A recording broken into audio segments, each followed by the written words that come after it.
গণতন্ত্র বাংলাদেশকে উপহার দিয়েছে। অতএব আমরা আপনারা দল করেন নির্বাচনে আসে, কিন্তু বিষাদাগার করবেন না।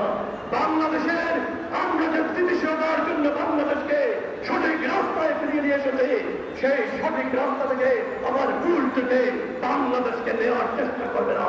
অবিলম্বে নির্বাচনের তারিখ রুটম্যাপ ঘোষণা করুন।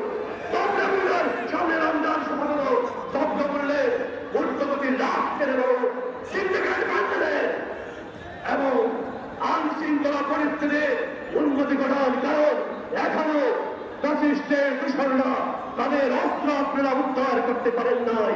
সেই সকল অস্ত্র নিয়ে এখনো বহাউদ্যোগীরা রয়েছে। আমি বক্তব্য আর দীর্ঘায়িত করবো না।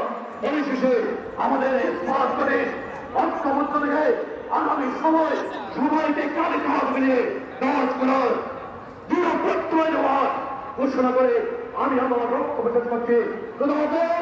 বাংলাদেশ জিন্দাবাদ, বাংলাদেশ জাতীয়তাবাদী দল জিন্দাবাদ, শহীদ জিয়াউর হক দেশনেত্রী এবং খালেদা জিয়া জিন্দাবাদ, আমাদের বাংলাদেশের অহংকার তারেক রহমান।